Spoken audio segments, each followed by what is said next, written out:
English tutorial চ্যানেলে তোমাদের স্বাগত জানাই। আজ আমি তোমাদের সামনে যে ভিডিওটা শেয়ার করতে চলেছি সেটা হলো প্যাসিভ ইনফিনিটিভ পার্ট 1। প্রতিটা সেন্টেন্সকে অ্যাক্টিভ প্যাসিভ সহ বাংলা অনুবাদ করে দেখিয়েছি যাতে তোমরা কনসেপ্ট ক্লিয়ার করতে পারো। সাধারণত যে কোনো ইনফিনিটিভের নর্মাল স্ট্রাকচার হয় টু প্লাস ভার্বের base form. Is M R থাকলে সাধারণত প্যাসিভ ইনফিনিটিভ করার সময় টু বি দিতে হয়। আবার বলছি, ইজ এম আর থাকলে প্যাসিভ ইনফিনিটিভ করার সময় টু বি দিতে হয়। ওয়াস ওয়ার থাকলে প্যাসিভ ইনফিনিটিভ করার সময় হয়ে যায় two have bin. Has have থাকলে প্যাসিভ ইনফিনিটিভ করার সময় হয়ে যায় টু প্লাস ভার্বের পাস্ট পার্টিসিপল ফর্ম। আর যদি ভার্বের পাস্ট ফর্ম থাকে তাহলে প্যাসিভ ইনফিনিটিভ করার সময় কিন্তু টু হ্যাভ প্লাস ভার্বের পাস্ট পার্টিসিপল ফর্ম থাকে। এবারে আমরা এই রুলসগুলোকে এক্সাম্পলের মাধ্যমে আরও ক্লিয়ার করব। সিম্পল প্রেজেন্ট টেন্স অ্যাক্টিভ, লোকে বলে সে এখন বিদেশে বাস করে। ইংরেজিটা হবে people say that he lives abroad now. এখানে কিন্তু ভার্ব দুটো আছে, একটা সে আর একটা লিভস। আমরা এই ক্লাসে হি লিভস অ্যাব্রোড মানে এই ভার্বটার ওপর আমরা বেশি জোর দেব। এই ভার্বটাকে আমরা বিভিন্ন টেন্সে রূপান্তরের মাধ্যমে ভয়েস চেঞ্জ করে দেখাবো। এই ভার্বটাকে ফিক্সড রাখবো। People say that he lives abroad now, এইটাকে শুধু এই সেন্টেন্সে প্যাসিভ ওয়ানে আমরা সাধারণত এইটাকে ভয়েস চেঞ্জ করব, এইটাকে ঠিক রেখে দেবো। তাহলে আমরা যদি that he lives abroad now এইটাকে ইট দ্বারা রিপ্লেস করি তাহলে আসবে পিপল সে ইট। এটাকে প্যাসিভ করলে হবে it is said by people. আবার বলছি, পিপল সে ইট, এটাকে প্যাসিভ করলে হবে it is said by people. Passive ওয়ানে আমরা লিখেছি এটা বলা হয় যে সে এখন বিদেশে বাস করে। ইট ইজ সেইড দ্যাট, এই বাই পিপুলটা এখানে লিখিনি, কারণ কি আমরা জানি যে বাই পিপুল না লিখলেও চলে প্যাসিভে। তাহলে it is said that he lives abroad now, এই অংশটার প্যাসিভ করা যায় না। তার কারণ এটা হচ্ছে আমরা জানি যে ট্রানজিটিভ ভার্ব নয়, সুতরাং এটাকে প্যাসিভ করা যাবে না। এটা অবজেক্ট নয়, অবজেক্ট না থাকলে প্যাসিভ হয় না। প্যাসিভ টুয়ে এই সেন্টেন্সটা যেটাকে অ্যাডভান্স স্ট্রাকচার বলা হয় এটাকে ইনফিনিটিভ করে দেখাবো। It is said that he lives abroad now, এখানে হিটা হবে সাবজেক্ট। প্যাসিভ করার সময় হিটা সাবজেক্ট হয়ে যাবে। সে এখন বিদেশে বাস করে বলে বলা হয় he is said to live abroad now. এখানে ছিল লিভস, কিন্তু যখন আমরা টু দিচ্ছি তখন ভার্বের বেস ফর্ম ইউজ করা হয়, টু লিভ হয়ে গেল abroad now. He is said to live abroad now. এখানে একটা বলার আছে, আমরা দেখছি অ্যাক্টিভে লোকে বলে আর প্যাসিভে হয়ে গেল এটা বলা হয় লোকের দ্বারা। সুতরাং এখানে বলে বলা হয়, সুতরাং এটা হবে প্যাসিভ, এটা অ্যাক্টিভ। আর স্ট্রাকচারটা হয়ে যাবে সে এখন বিদেশে বাস করে বলে বলা হয় he is said to live abroad now.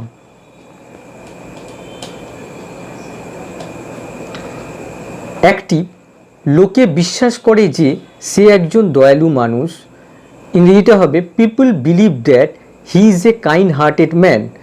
Passive ওয়ানে আমরা কি করব, it is believed that, people believe it, এটাকে প্যাসিভ করলে হবে it is believed that he is a kind hearted man. এবারে প্যাসিভ টুয়ে আমরা বলতে পারি এই হিকে সাবজেক্ট ধরতে পারি, তাহলে আসবে হি ইজ বিলিভড, আর এই ইজটা হয়ে যাবে, আমরা জানি ইজ থাকলে রুলস অনুযায়ী এটা টু বি হয়ে যায়। তাহলে he is believe to be a kind hearted man.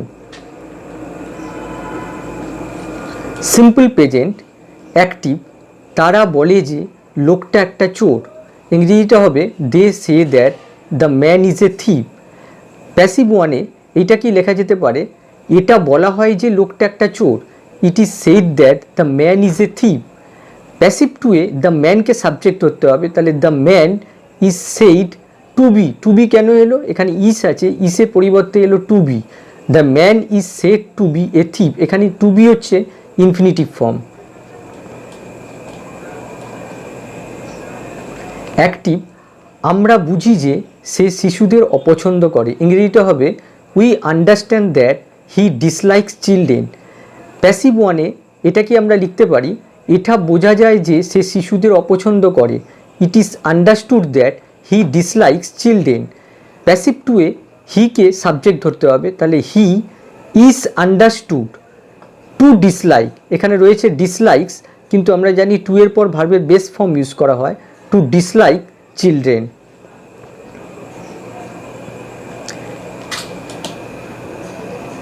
তারা স্বীকার করে যে সে অতীতে খুব বড়লোক ছিল, ইংরেজিতে হবে they acknowledge that he was very rich in the past. Passive ওয়ানে হবে এটা স্বীকার করা হয় যে সে অতীতে খুব বড়লোক ছিলেন, it is acknowledge that he was very rich in the past. Passive টুয়ে হিকে সাবজেক্ট ধরতে হবে, তাহলে হয়ে গেল he is acknowledged to have been. এই ওয়াস আছে, ওয়াসের জায়গায় আমরা জানি হ্যাভ বিন বসানো হয়, সুতরাং ইংরেজিটা হয়ে গেল he is acknowledge to have been very rich in the past.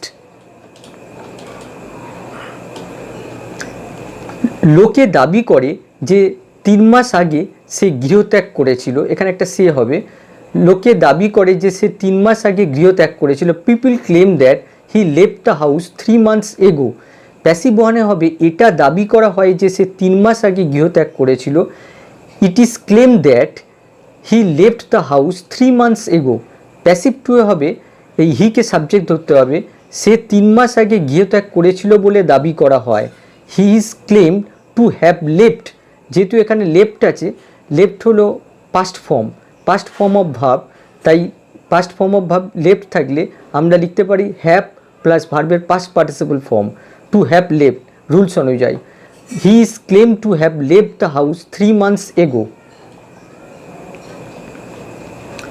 লোকে মনে করে যে সে তার বোনকে হত্যা করেছে, people think that he has killed his sister. এটা হচ্ছে প্রেজেন্ট পারফেক্ট।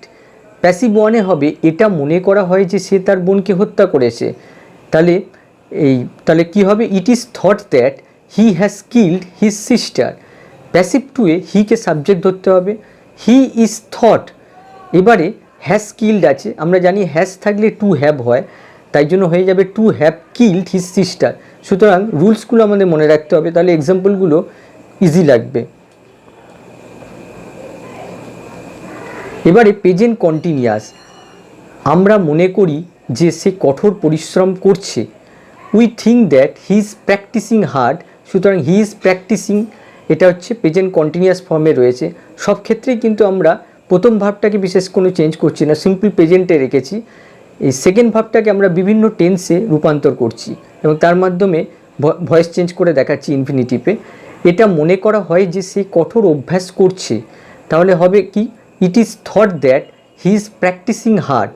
প্যাসিভ টুয়ে হিকে সাবজেক্ট ধরতে হবে, তাহলে হবে he is thought to be, কারণ কি আমরা জানি ইস আছে, ইসের পরিবর্তে আসবে টু বি প্র্যাকটিসিং হার্ড।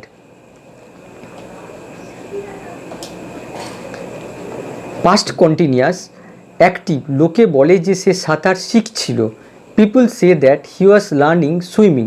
এটা পাস্ট কন্টিনিউয়াস। প্যাসিভ ওয়ানে এটা হবে এটা বলা হয় যে সে সাঁতার শিখছিল, it is said that he was learning swimming. Passive টুয়ে হিকে সাবজেক্ট ধরতে হবে, তাহলে he is said to have been. এখানে ওয়াস আছে, ওয়াস থাকলে আমরা রুলস অনুযায়ী জানি টু হ্যাভ বিন আসে, তাহলে two have been learning swimming. এবারে ফিউচার ইনডেফিনিট অ্যাক্টিভ, লোকে আশা করে যে সে উচ্চশিক্ষার জন্য ব্যাঙ্গালোরে যাবে, এটা ফিউচার ইনডেফিনিট। পিপুল এক্সপেক্ট কিংবা হোপও লেখা যায়, people expect hope that she will go to Bangalore for higher studies. Passive ওয়ানে এটা হবে এটা আশা করা যায় যে সে উচ্চশিক্ষার জন্য ব্যাঙ্গালোরে যাবে, it is expected that she will go to Bangalore for higher studies. Passive টুয়ে হবে সে উচ্চশিক্ষার জন্য ব্যাঙ্গালোরে যাবে বলে আশা করা যায়, তাহলে এই সিটা সাবজেক্ট হয়ে যাবে, she is expected to go. এখানে গো আছে, সুতরাং তার আগে একটা টু দিতে হবে, to go to Bangalore for higher studies. এবারে প্রেজেন্ট প্যাসিভ, অর্থাৎ প্রথমটা তো সিম্পল প্রেজেন্টে আছে এবং পরেরটা কিন্তু রয়েছে প্যাসিভে। তারা বলে যে প্রচুর সংখ্যক গবাদি পশু প্রতিদিন চুরি হয়ে যায়, কে করে সেটা অবশ্য এখানে মেনশন করা নেই, সুতরাং সেকেন্ড পোর্শনটা কিন্তু প্যাসিভে রয়েছে। They say that a large number of cattles are stolen everyday. Passive ওয়ানে খুবই সহজ, এটা বলা হয় যে প্রচুর সংখ্যক গবাদি পশু প্রতিদিন চুরি হয়ে যায়, it is said that a large number of cattles are stolen every day. Passive টুয়ে কী হবে, এ লার্জ নাম্বার অফ ক্যাটেলকে সাবজেক্ট ধরতে হবে, তাহলে বাংলাটা হবে প্রচুর সংখ্যক গবাদি পশু প্রতিদিন চুরি হয়ে যায় বলে বলা হয়। তাহলে a large number of cattle are said, এখানে লক্ষ্য করে দেখো এখানে রয়েছে ইট ইজ সেইড দ্যাট, কিন্তু আমরা যখন এটা এ লার্জ নাম্বার অফ ক্যাটেলসকে সাবজেক্ট ধরছি তখন কিন্তু আর হবে এখানে। তাহলে large number of cattles are said to be কেন হলো, এখানে আর আছে, আর এর জায়গায় বসলো টু বি স্টোলেন এভরিডে। এবারে পাস্ট প্যাসিভ। অ্যাক্টিভ হচ্ছে তারা রিপোর্ট করে যে 5 জন লোক দুর্ঘটনায় মারা গিয়েছিল। They report that 5 people were killed in the accident. এখানে সেকেন্ড পোর্শনটায় কিন্তু পাস্টের প্যাসিভ দেওয়া হয়েছে, তাহলে বাংলাটা হবে প্যাসিভ ওয়ানে। এটা রিপোর্ট করা হয় যে 5 জন লোক দুর্ঘটনায় মারা গিয়েছিল। It is reported that 5 people were killed in the accident. এবার প্যাসিভ টুয়ে এই 5 পিপলকে সাবজেক্ট ধরতে হবে, তাহলে 5 people are killed are reported to have been killed. Have been কেন হলো, এখানে ওয়ার আছে, ওয়ারের জায়গায় টু হ্যাভ বিন এলো রুলস অনুযায়ী, two have been killed in the accident. আজকে এই পর্যন্তই। পরের ক্লাসে প্যাসিভ ইনফিনিটিভের আরও আকর্ষণীয় বিষয় তোমাদের সামনে শেয়ার করব। ক্লাসটি ভালো লাগলে অবশ্যই লাইক ও শেয়ার করো।